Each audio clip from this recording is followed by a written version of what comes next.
Para tudo, criatura divina! Hoje é quinta-feira, dia 3 de novembro, e o tema de hoje do Momento Moderno é Novembro Azul. Criatura divina, vocês da produção, façam um favor, roda a vinheta.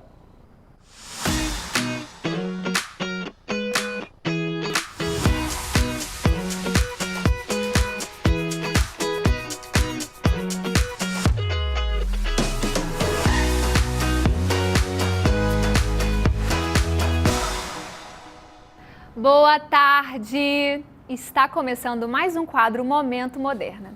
Estamos no mês de novembro, o mês da prevenção e conscientização do câncer de próstata. A campanha mundial começou lá na Austrália, quando alguns amigos decidiram deixar o bigode crescer durante todo o mês, com o objetivo de incentivar o cuidado da saúde masculina. E no Brasil, o movimento Novembro Azul foi iniciado pelo Instituto Lado a Lado pela Vida, com o objetivo de quebrar o preconceito masculino e ir ao médico. Os cuidados com a saúde masculina vão muito além da prevenção dos adultos. Pensando nisso, a campanha Novembrinho Azul tem como objetivo de cuidar das crianças e adolescentes do sexo masculino. E eu já vou contar para vocês mais um pouco sobre isso.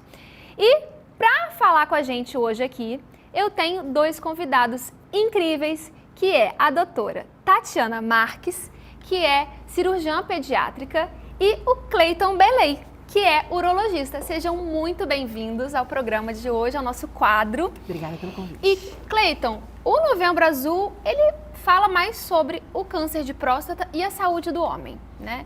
Tem muitas pessoas que não sabem o que é a próstata. O que é a próstata? Bom, uma boa tarde, obrigado pelo convite, obrigado por estar aqui e divulgar o Novembro Azul.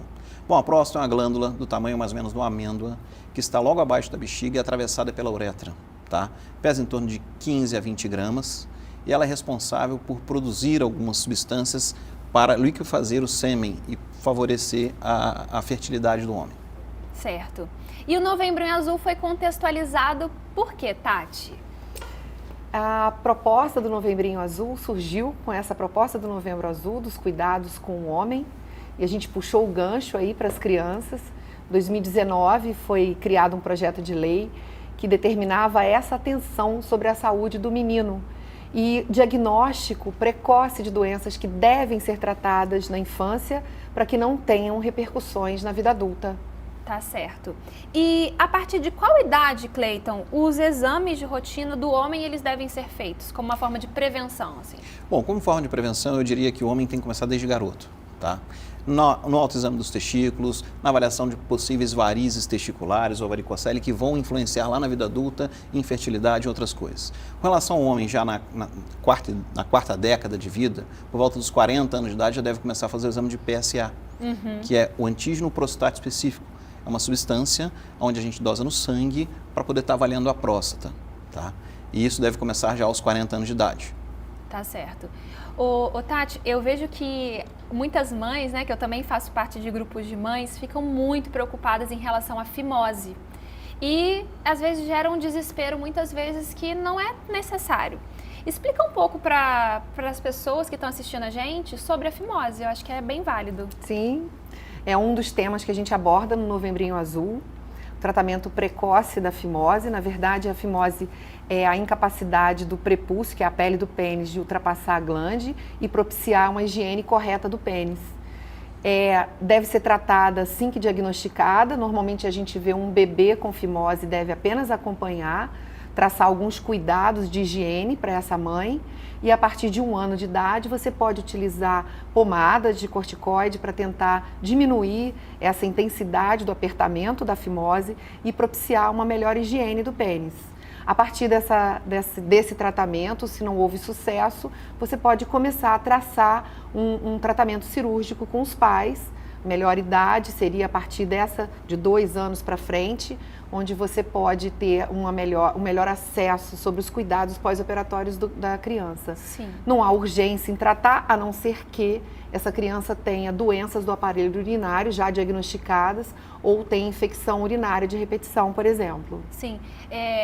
quando a gente tem alguns pacientes que eles têm uma obstrução desse canal da uretra, é uma urgência também, né, Tati? Sim, porque claro. aí o paciente não consegue urinar. Sim, né? E é importante lembrar que a gente está falando de novembrinho azul, do cuidado com a criança, mas essa é uma doença que pode ser diagnosticada em qualquer fase da vida e deve ser tratada de imediato, trazendo consequências na vida adulta, como, por exemplo, um aumento da chance do câncer de pênis. Então, a partir do momento em que você faz esse diagnóstico, seja a idade que você tiver, você deve procurar atendimento médico para resolver e não chegar a um ponto de evoluir dessa forma tão ruim. Verdade, importante falar isso. E todos os homens, eles são mais vulneráveis a ter câncer de próstata, Cleiton? Bom, sim. O câncer de próstata está relacionado basicamente a um hormônio que a gente tem, que é a testosterona, tá? E a recomendação é que a gente faça o diagnóstico precoce, ou seja, quanto mais cedo a gente visitar o urologista ou a gente visitar o médico, solicitar os exames preventivos, mais cedo a gente vai conhecer se tiver ou não a doença. Tá? Então, qual seria essa idade? Os homens, a partir de 40 anos de idade, começam a fazer PSA. Para todos os homens que têm o risco aumentado em ter câncer de próstata, quem são eles? Os da raça negra, os que têm parente de primeiro grau com câncer de próstata, tá? Pacientes obesos também estão incluídos nesse grupo. Então, esses homens devem, já aos 45 anos de idade, fazer o toque retal. Os demais, que não têm histórico, não têm risco, ou seja, são os pacientes que o risco não tem risco para câncer de próstata aumentado, a partir dos 50 anos já devem fazer seu toque retal. Entendi. E deixar o preconceito de lado, porque esse exame é super importante. Não adianta contar só com PSA. Né? Isso, e nessa casa do preconceito, a gente hoje ainda tem muito disso. A gente ainda diagnostica homens que chegam ao consultório lá aos 65, 68 anos de idade. Ah, eu vim aqui porque eu nunca fiz exame de próstata, eu sempre tive vergonha disso. E quando ele chega lá, ele já está com câncer avançado, que não tem mais cura. E isso acontece na nossa rotina diária, seja no consultório particular, seja no SUS, e é isso que a gente quer evitar. É essa a importância de se fazer preventivo. E a mulher é um grande aliado nosso, porque na maioria das vezes a gente vê no consultório um casal, você pergunta para ela, o que eu vim fazer aqui? O que você veio fazer aqui? Ah, eu vim porque ela me trouxe. Porque a mulher ela já está mais acostumada a fazer exame preventivo. A mulher, quando menstrua, a mãe pega ela pela mão, leva até o consultório do médico e a partir dali ela está anualmente fazendo o seu preventivo, está fazendo exames de prevenção em geral, orientada pelo ginecologista dela. O homem não faz isso. O homem não tem esse costume. Infelizmente, a gente precisa mudar essa cultura, né? E porque esse tabu que a gente quer... Desculpa, Lívia. Não, exatamente, Tati. Esse tabu que a gente quer mudar desde cedo, sabe? A gente vê meninos que têm muita dificuldade de serem examinados no consultório, porque já trazem de família esse tabu, sabe, do exame. Quando a gente coloca para uma criança que ninguém deve tocar na genitália dela, a gente tem que incluir que pai e mãe pode, cuidador pode, médico também, sabe? Tem que dar permissão para essa criança dela ser examinada e ela se sentir confortável com isso. Veio uma situação assim da parte urológica na minha cabeça agora, que a gente pega muito no pronto-socorro, que é a torção de testículo. Sim. Exatamente. Que, infelizmente, muitas crianças, às vezes, acabam perdendo o testículo por um diagnóstico tardio. Exato. E eu acho que a gente tem que informar sobre isso, né? É uma das pautas do Novembrinho Azul. A gente chama atenção não só para esse caso de gravidade, né, que chega no pronto-socorro com uma questão que deve ser resolvida em poucas horas, senão você tem perda do órgão, mas lembrar que os testículos que não estão na bolsa escrotal desde bebê devem ser investigados. A gente ainda hoje recebe pacientes de 5 anos com testículo não descido e esse testículo já não tem uma viabilidade que teria um testículo normal. A idade correta de se indicar uma cirurgia para essas crianças é de 3 a 9 meses. Olha só. Então a gente tem ainda visto muitas crianças chegando de forma tardia no consultório para realizar a cirurgia ou para ser examinado e fechar um diagnóstico e a gente precisa alertar não só aos pediatras, mas aos pais, sabe? Empoderar esses pais no diagnóstico. Eu tenho dúvida se meu filho tem um testículo na bolsa, eu preciso procurar um urologista pediátrico ou um cirurgião pediátrico ou um urologista para dar esse diagnóstico e a certeza de que essa criança vai ter sua fertilidade garantida. É verdade. O papo está muito bom, mas a gente tem mais 2 blocos e eu preciso chamar o intervalo. Vamos chamar o intervalo rapidinho e daqui a pouco a gente volta falando mais sobre a prevenção do câncer de próstata e o Novembrinho Azul. A gente já volta.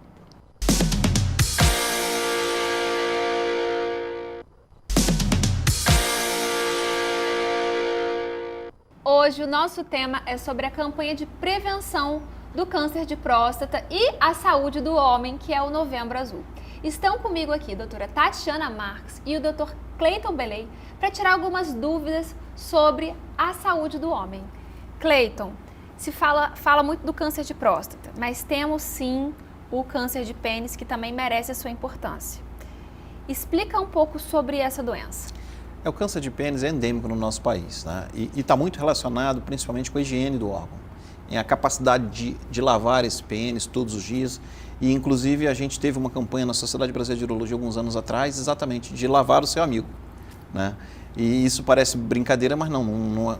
Então nas regiões, principalmente norte e nordeste, a gente tem uma incidência maior desse tipo de câncer. Às vezes a gente precisa de fazer cirurgias, como por exemplo, pacientes com fimose, que não têm capacidade de limpar esse pênis, a gente tem que fazer a cirurgia de fimose para poder dar a chance dele limpar o pênis e diminuir a incidência de câncer de próstata, assim como, câncer de pênis, assim como as doenças sexualmente transmissíveis em geral. Tá certo.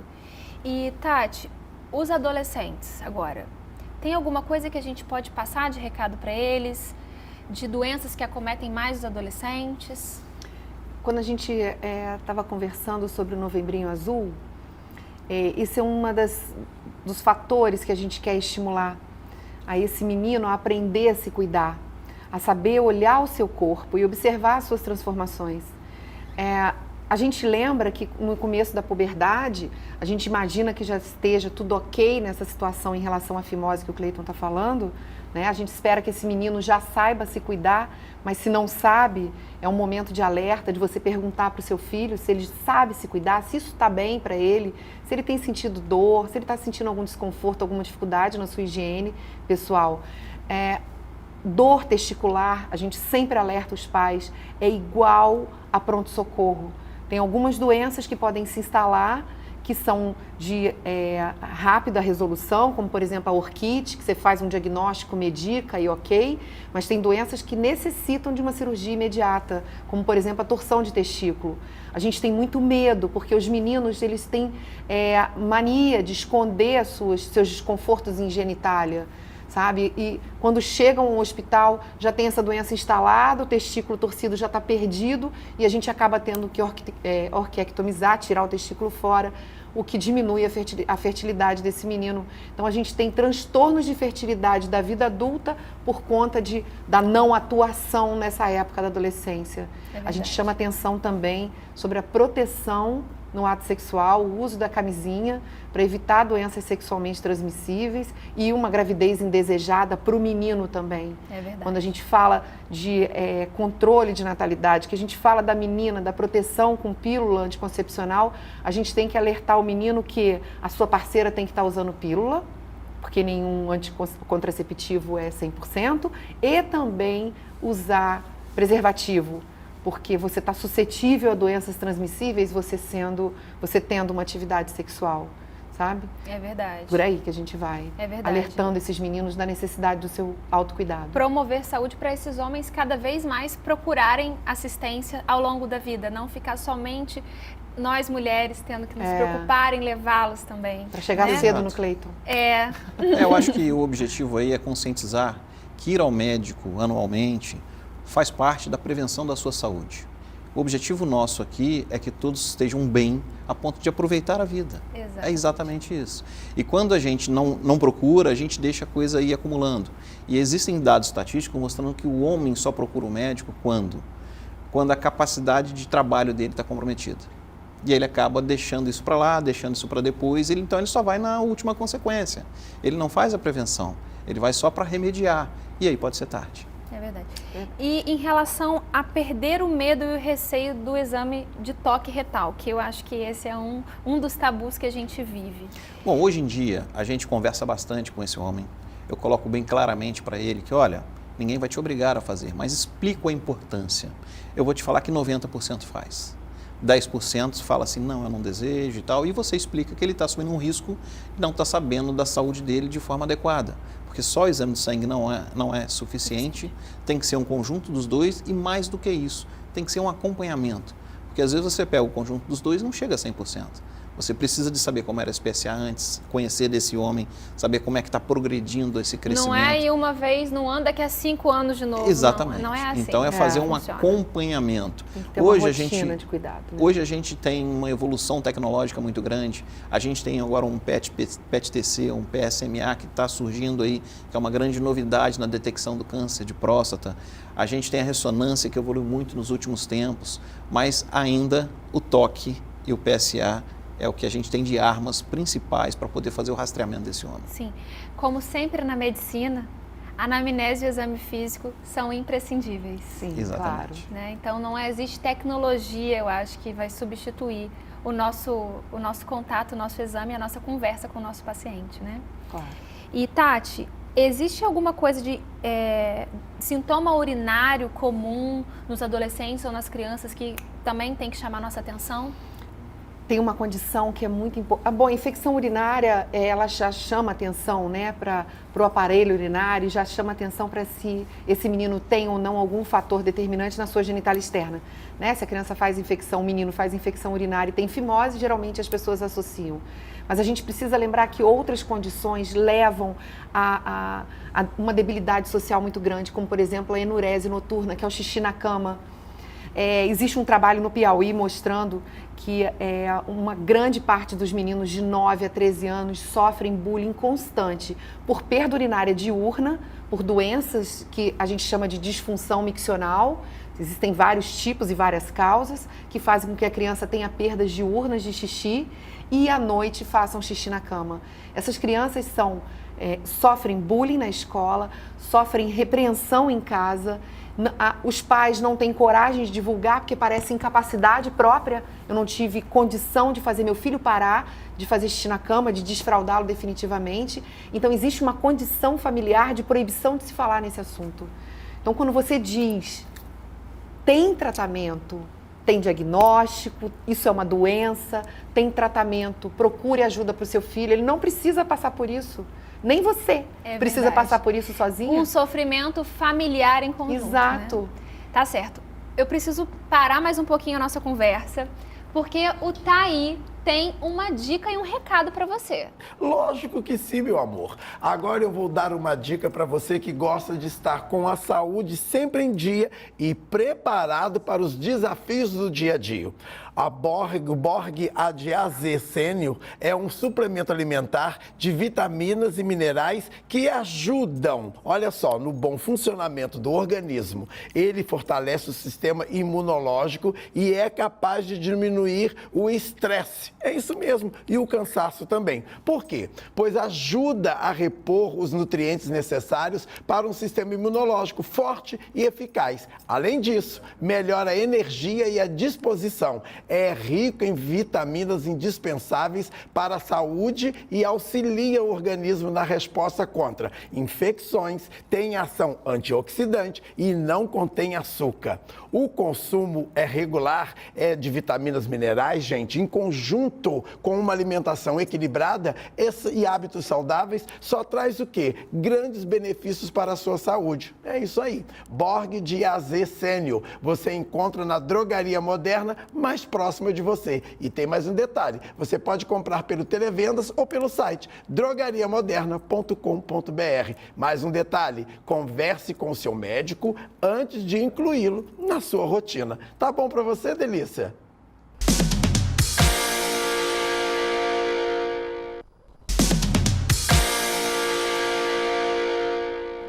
Voltamos com o tema Novembrinho Azul. E a escolha do melhor tratamento é feita individualmente pelo médico e o paciente.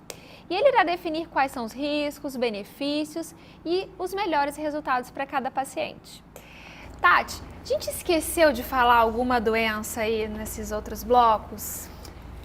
A gente estava falando sobre a saúde do pênis do menino e a gente tem que lembrar que algumas crianças nascem com malformações no pênis.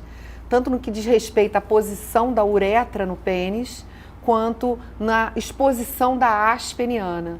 Esses dois tipos de doença, o pênis embutido e a hipospádia, elas devem ser tratadas precocemente.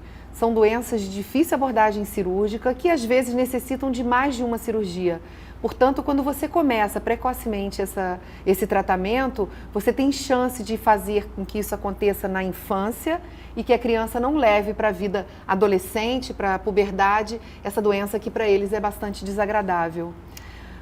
Uma outra coisa que a gente precisa lembrar aqui, que a gente está falando de prevenção, quando a gente fala das crianças que não foram operadas de fimose, ou que estão em tratamento, esses meninos podem apresentar uma complicação chamada bala no post-it, que é uma infecção do pênis que, de forma repetitiva, traz consequências graves para a pele do pênis e depois, ao longo de sua vida, aumenta a chance de doenças sexualmente transmissíveis, de doenças de repetição, como cândida e o câncer de pênis. Então, lembrar que o que a gente fala de Novembrinho Azul é para prevenção. Essas crianças precisam ser abordadas bem na primeira infância. É verdade. Normalizar a saúde do homem o quanto antes, né? Isso. Exato. E Cleiton, em relação aos sintomas, tanto do câncer de próstata quanto o câncer de pênis que a gente falou, vamos alertar as pessoas para isso? Bom, é importante, primeiramente, a gente não esperar acontecer. Eu acho que o exame preventivo anual, com o exame da genitália, olhar para o seu pênis, ver se não tem nenhuma mancha, ver se não tem nenhuma vermelhidão que estava ali, que continua tendo, e procurar ajuda. Com relação aos sintomas do câncer de próstata, na fase inicial o câncer de próstata não dá sintomas. E essa é a fase onde a gente tem 90% de chance de cura. Você vê que a chance de cura é enorme. Se você esperar ter sintomas, para você ter uma ideia, numa fase intermediária, a chance de cura já cai para 35%, 40% de chance. E na fase tardia, onde a gente já tem metástase, já não tem mais chance de cura desse câncer. Tá? E aí a gente, dependendo da fase, é que é determinado o tratamento. Na fase inicial, ou seja, na fase onde não tem sintomas, é que é indicado principalmente a cirurgia, que é a remoção completa dessa próstata, que hoje pode ser feita por via aberta, pode ser feita por laparoscopia, pode ser feita por cirurgia robótica, e a cirurgia vem evoluindo muito nos últimos anos. No entanto, que aquele medo que o homem tem de, vou operar a próstata, vou ficar impotente, olha, isso já tem muita diferença hoje com relação a isso. Hoje em dia a gente consegue preservar essa potência do homem, se feita principalmente numa fase inicial. A gente consegue com que devolva esse homem a ele ter a sua vida de forma normal, que esse é o objetivo nosso. O objetivo é tratar esse paciente e ele manter as mesmas condições de convívio social, de atividade física e até sexual que ele tinha antes. É verdade. Tem alguns pacientes que às vezes perguntam assim, você acha que a vasectomia vai proteger contra câncer de próstata? Tem nada a ver uma coisa com a outra, né, Cleiton? Não há relação nenhuma de vasectomia e câncer de próstata. Tá? São coisas completamente diferentes. O homem, às vezes, até também tem aquele tabu, vou fazer vasectomia e vou ficar impotente. Também não tem relação nenhuma. Né? E isso aí são coisas que a gente tem que conversar, a gente tem que falar com os amigos. O que eu peço para os meus pacientes, quando a gente opera e o paciente sai muito bem da cirurgia e tudo, converse com seus amigos, mostre o seu exemplo, lógico, se ele quiser. Porque o homem tem aquela de não querer se mostrar, de não querer falar sobre essas coisas.